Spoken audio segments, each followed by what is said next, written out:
That is so cool.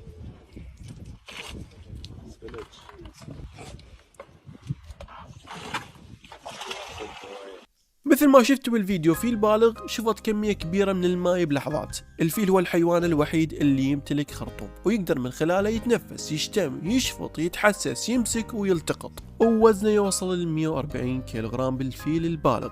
هذا الوزن ثقيل بالنسبة لنا، بس هو متكيف مع جسم الفيل اللي يوصل ل 7000 كيلوغرام، ويقدر يشيل بهذا الخرطوم لحد وزن 250 كيلوغرام، وممكن يتوسع الخرطوم لحد 60% من حجمه الطبيعي على مود يشفط كمية أكبر من الماء. وطريقة الفيل باستخدام خرطومه وحركته ألهمت صناع الروبوتات، فعملوا تجربة وبحث كامل لطريقة حركة الخرطوم وتعامله مع الأجزاء الصغيرة اللي مستقبلا تطبق على أذرع الروبوتات، حسب ما صرح رئيس الفريق البحثي من معهد جورجيا في أمريكا. وسلامتكم.